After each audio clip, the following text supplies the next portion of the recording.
Hi students, today we are going to study about chapter 6, that is formatting in Excel. In our last class, that is in chapter number 5, we have started studying what you mean by a Microsoft Excel, that is how to work with a Microsoft Excel, and we studied some of the features about Microsoft Excel. Today we are going to study how to do formatting in Microsoft Excel. Okay. First, let us study how to select cells. Okay. Whatever type of formatting or editing you are doing inside Microsoft Excel, first step will be to select cells. Okay, so you should know how to select cells. And there are different methods used for selecting cells. And now we are going to study about those different types of method. Okay. First one is selecting a single cell. Okay. To select a single cell, it's simple. Okay, you have to just click on that particular cell.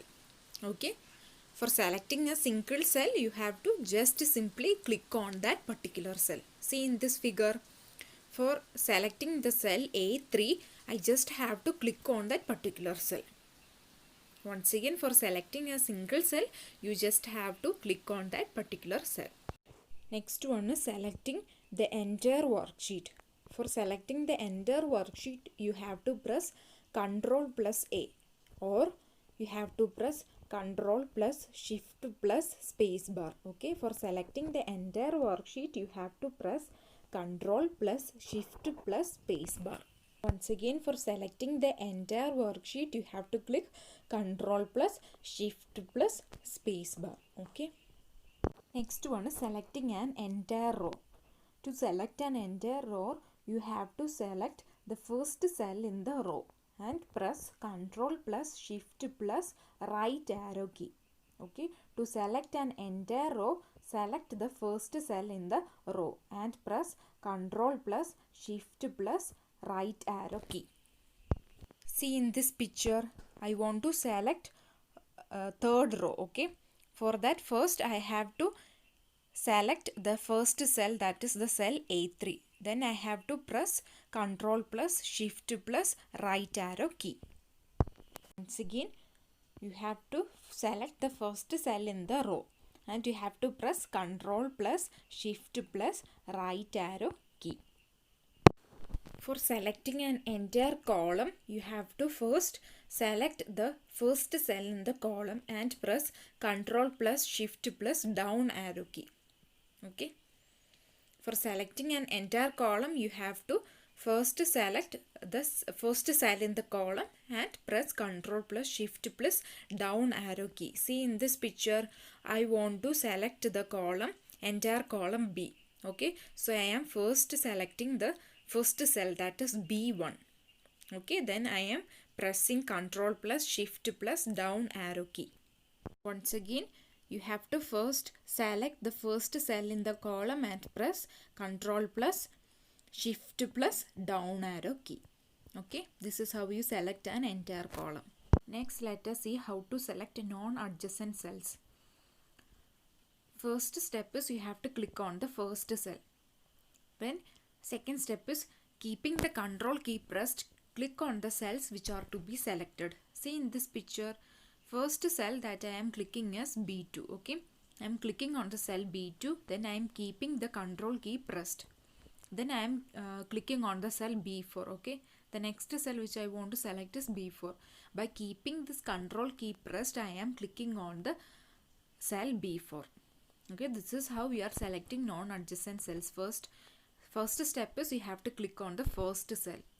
Second step is keeping the Ctrl key pressed, click on the cells which are to be selected. Okay. Next, let us see how to select adjacent cells. Adjacent cells means cells which are next to each other. Okay. Step number 1 is you have to click on the first cell in this group. My first cell in this group is A3. Okay. So I am first clicking on the cell A3. Then keep the Shift key pressed as you click on the last cell. Okay. Till you click on the last cell, you have to keep the Shift key pressed.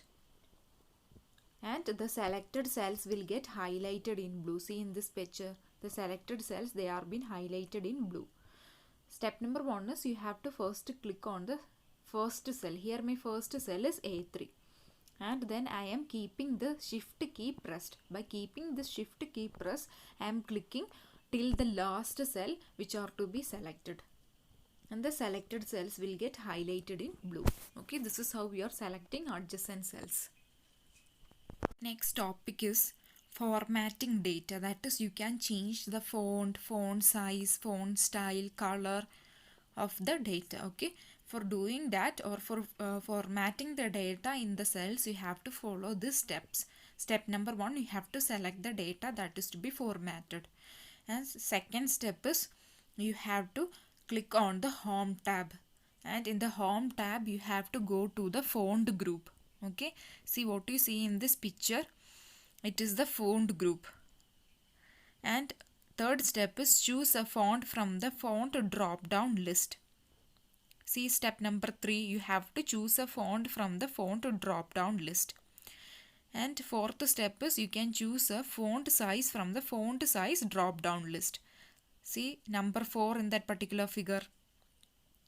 And step number 5, to make the data bold, you have to click on the bold button. Step number 6, to make it italic, you have to click on the italic button. Step number 7, to underline the data, click on the underline button. And step number 8, to change the text color, click on the font color button. Okay, so for different options, that is for changing the font size, for making the text bold, for making the text italic, for making it underline, for all this the options are being provided. You have to click on them. First step is you have to select the data that is to be changed, and then you have to go, on the home tab you have to go to the font group. See in this figure 6.7, what you see is the font group. Okay, and many options are being provided. That is, you can change the font size, you can make the text bold, you can make it italic, you can make the data underline. Okay, you can change the color of the text. Different options are being provided. Okay, this is what we mean by formatting data, that is changing the font size, font style, font color of a data. Next, let us study how to align data. Okay, aligning data refers to the position of data within a cell. Okay, the position of data within a cell is what we mean by alignment. And there are many options which are available in Excel to align data. Let us see each one of them. For changing the alignment of data, you have to first click on the alignment group on the home tab and see figure 6.9. See different alignments of data are being shown. Okay, that is bottom align, middle align, top align, center align, align text right. Okay, so these are the different alignment options. For changing the alignment of data, you have to click on the alignment group on the home tab. Okay, and what you see in figure 6.9 is the different alignment options of data. And look at this table, the different options, alignment options are being shown. First one is top align. It will align the text to the top of the cell. Second one is middle align. It will align the text to the middle of the cell between the top and bottom. Third one is bottom align. It will align the text to the bottom of the cell. Fourth one is align text left.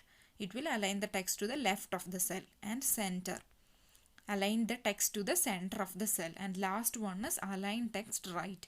It will align the text to the right of the cell. Okay, so the different alignment options are being shown in this table. First one is top align, then middle align, bottom align, align text left, center, and align text right. Okay, so this is what we mean by aligning data. Next topic is about wrap text. That is, when you sometimes write text inside a cell, it might be too long for that particular cell. So some of the data, they will get hidden on the right corner since they do not fit into that particular cell. Okay, so you cannot read that particular hidden text. So in order for overcoming this disadvantage, we use the wrap text option. Okay, this wrap text option, they will display the hidden text in the cell in multiple lines. For taking the wrap text option, first on the home tab you have to click on the wrap text option. Okay, And look at figure 6.10a. That is, before using the wrap text option, some of the text inside that particular cell, it has been hidden and we are not able to read it. And after using the wrap text, see the figure B, the text is being seen. The hidden text now we are being able to see. Okay. So this is the use of wrap text. That is, sometimes when you write text or when you type text inside a cell, it might be too long and the text, some of the text, they could get hidden on the right side of that particular cell. Okay. And by using this wrap text option, it will display the hidden text in a cell in multiple lines. Okay. Next, let us study how to merge cells. Merging means combining or joining. That is, in Microsoft Excel, you can join two or more cells into a single cell. Okay. Merging means joining two or more cells into a single cells. And the steps to be followed are: step 1, you have to select the cells that you want to merge. See in the figure 6.11a, the picture A shows before using the merge and center option. Okay, here I am selecting the cells A1 and C1 to be merged. Okay, A1, B1 and C1 to be merged together. Okay, first step is you have to select the cells that you want to merge. Second step is, in the alignment group on the home tab, you have to click on the merge and center option. Okay, the selected cells will be get merged into a single cell and the data in it will be center aligned. See in the figure 6.11b, that is, that picture shows after using the merge and center option. Now we have got a merged cell, that is, the cells A1, B1 and C1 has been merged into a single cell. Okay, and the data in that particular cell, which is known as the subject, okay, it is being center aligned. The data is being brought onto the center. Okay, so this is what we mean by merging cells. That is, you are joining two or more cells into a single cell. Next, let us study how to insert rows and columns in a worksheet. Okay, for that, first you have to create a sample worksheet. See, I am going to teach you with the sample worksheet that you can see in the figure 6.12. Okay, on the basis of that figure or on the basis of that sample worksheet, we can see how we can insert our rows and columns. Okay. So first step is we have to select a cell of the worksheet, for example cell B2. Okay, so here I am selecting cell B2. That is, I want to add a new row in the cell B2. Okay, and second step is, in the cells group on the home tab, click on the insert drop down list. A drop down list will appear. Okay, see in the figure 6.13. It is a picture that shows the cells group. Okay, inside the cells group there is an option for insert. You have to click on the insert drop down button. Once you click on the insert drop down button, the insert drop down list will appear. What you see in the figure 6.14 is the insert drop down list. And next step is you have to click on the insert sheet rows to insert a row. A new row will be added above the selected cell B2. The data in row 2 will shift to row 3 and so on. So the next step is, in the insert drop down list there is an option given for insert sheet rows. You have to click on that for inserting a row. So now a new row will be added above the selected cell B2. Okay. See in the figure 6.15, a new row is being inserted. Okay, and the data which was present in row 2 will get automatically shifted on to row 3. All these changes are being shown in figure 6.15. Okay, that is, a new row is being added above the cell B2 and the data which was present in the row 2 will get shifted on to row 3. Okay, so these are the changes that happened while you inserted a new row. And if you want to insert a column, for that look at the step 4. Click on the insert sheet columns to insert a column. A new column will be added to the left of the selected cell B2. The data in column B will shift to column C and so on. So for adding a new column in the insert drop down list, you have to click on the option insert sheet columns. Once you click on the insert sheet columns, a new column will be inserted. See in this figure 6.16, a new column is being inserted to the left of the selected cell B2, and the data which has been present in the column B will shift to column C. Okay, that is, while you are inserting a new column, the data which is present in the column B will get shifted to column C because the new column is being added to the left of the selected cell B2. Okay, so this is how you insert a row and column in Microsoft Excel. Next, let us see how we can delete rows and columns in an worksheet. That is, you can delete rows and columns in an existing worksheet. For that, step 1 is select a cell of the worksheet.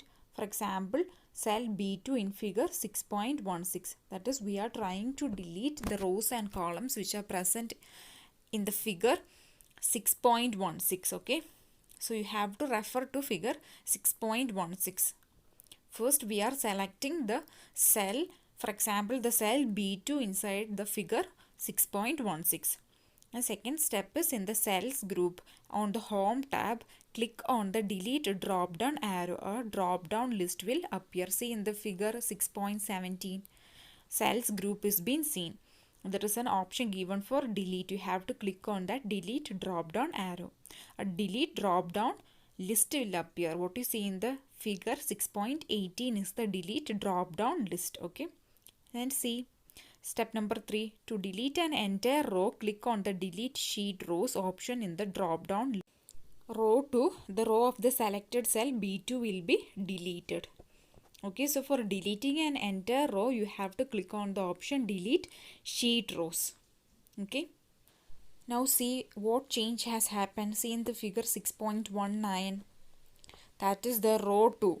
The row that is being selected in the cell B2, it is being deleted. Okay, and the data which was present in the row 3 will shift now on to the row 2 because row 2 is being totally deleted. So the data which is being present in row 3 will get shifted on to row 2. Okay, that is what you can see in the figure 6.19.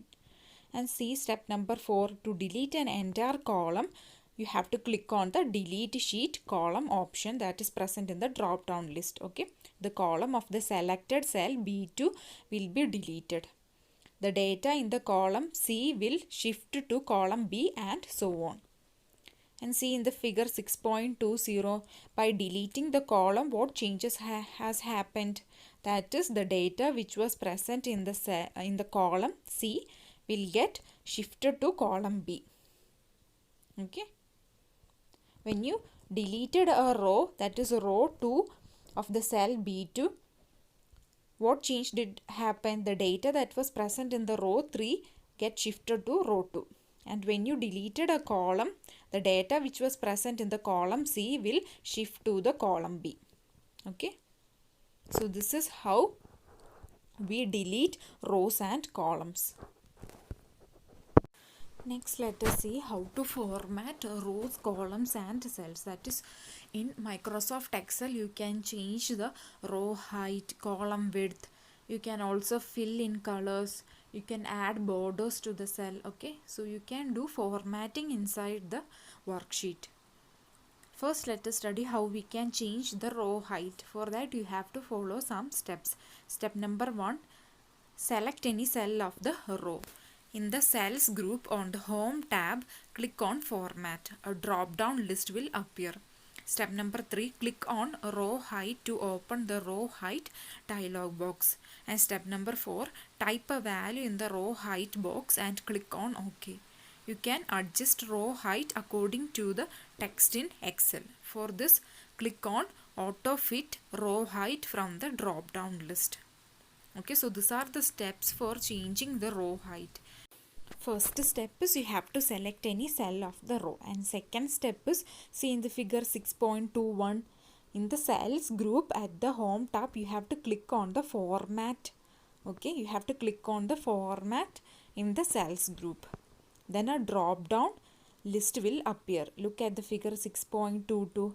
This is the format drop down list. Okay, and inside there you have to click on the row height for opening the row height dialog box. Okay, third step is in the format drop down list you have to click on the row height option.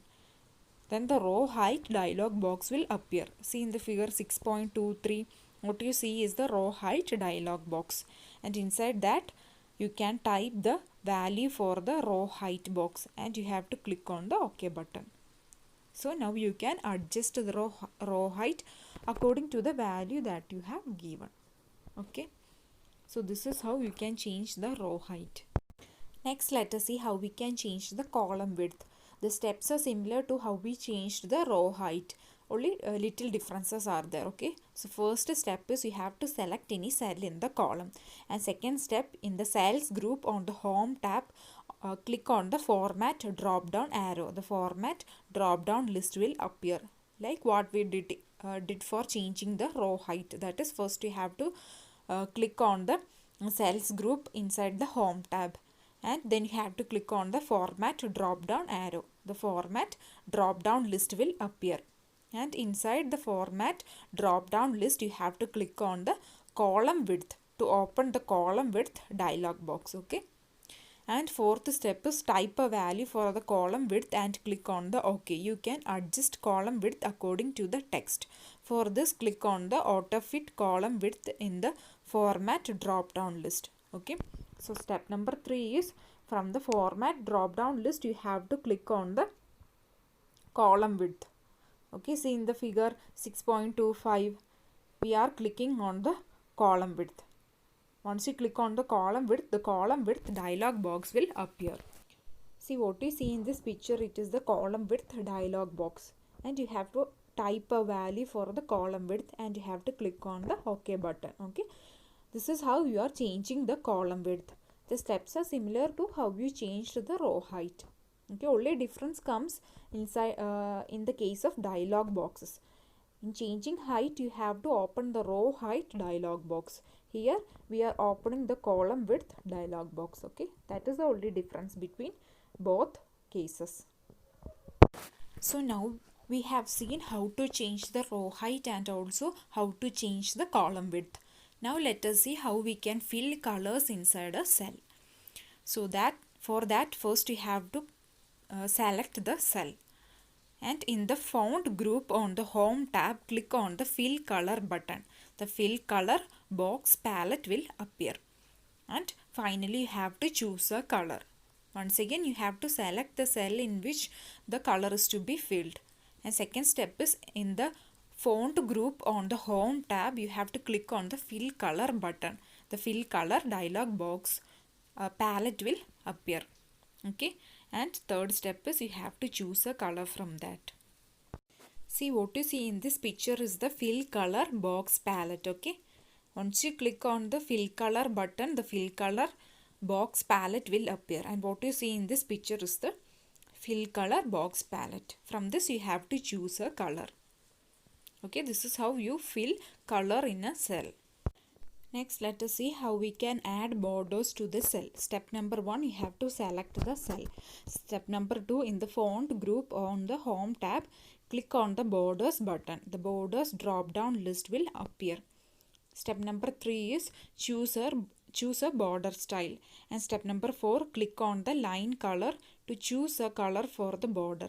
And step number 5, click on the line style to choose a style for the border. Okay, so first step is you have to select the cell. The second step is, in the font group you have to click on the borders button. The borders drop down list will appear. See what you see in this picture is the borders drop down list. Okay, from this you have to choose the border style. Then you have to click on the line color to choose a color for the border, and you have to click on line style to choose a style for the border. See, they are being marked over as 4 and 5. Okay, line color and line style, you have to click on both of them. Okay, so this is how you can add borders to a cell. Next topic is about using undo and redo. That is, you have typed Monday inside a cell. Okay, and later on you thought that it was not Monday and it was Tuesday. Okay, so you retyped instead of Monday as Tuesday, and now we are rethinking that, oh, instead of Tuesday it was enough with Monday. Okay, so you want to retrieve the previous data. For retrieving the previous data, you can do this by using the undo feature. Okay, by clicking on the undo button inside the quick access toolbar. See, once you have made changes in a cell, you can cancel them and retrieve the previous data. To do this, you can use the undo feature by clicking on the undo button on the quick access toolbar. Okay, so undo button, it is being used for retrieving the previous data. Then redo means it is the opposite of undo. If you change your mind after undoing a change, Excel provides the redo option. The redo option repeats the last action that you have done.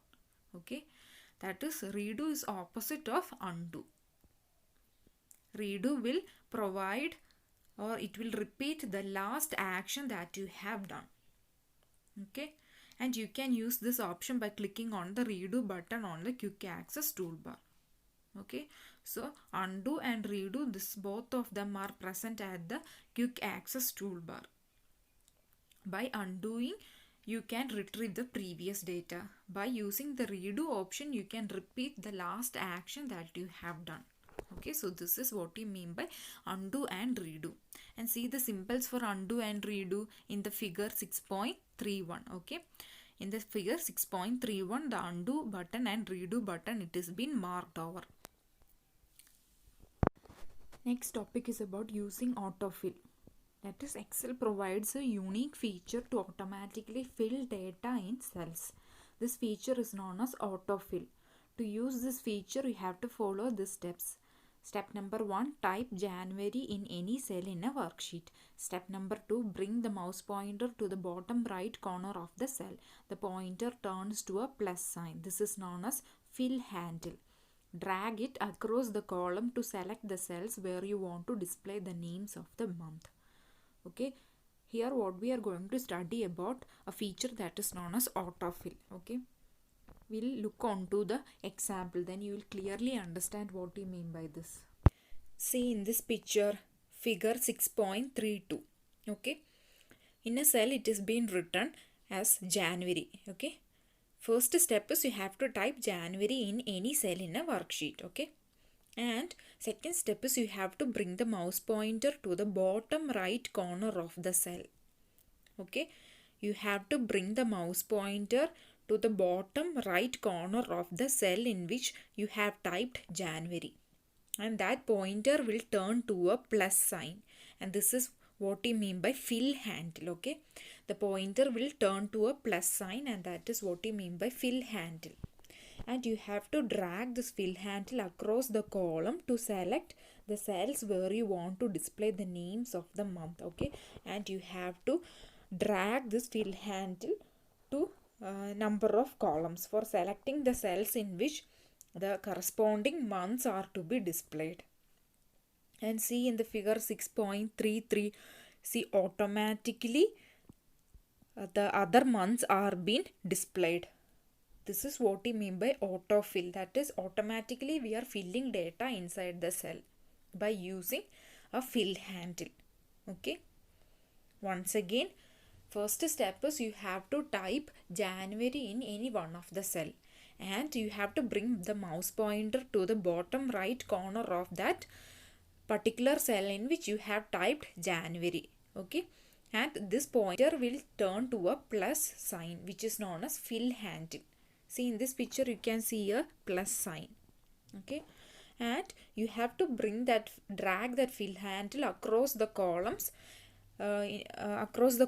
to select the cells in which the corresponding months are to be automatically filled in. Okay, and see in the figure 6.33, see the months from February to December, they are being automatically filled in their respective columns. Okay, so this is what we mean by autofill. Okay, that is, we are automatically filling data inside a cell. We have to just enter only a part of that particular data, and then we have to we have to bring the mouse pointer, we have to turn the mouse pointer into a fill handle, and we have to drag this fill handle across the cells in which the corresponding data is to be automatically filled. Okay, so this is about autofill.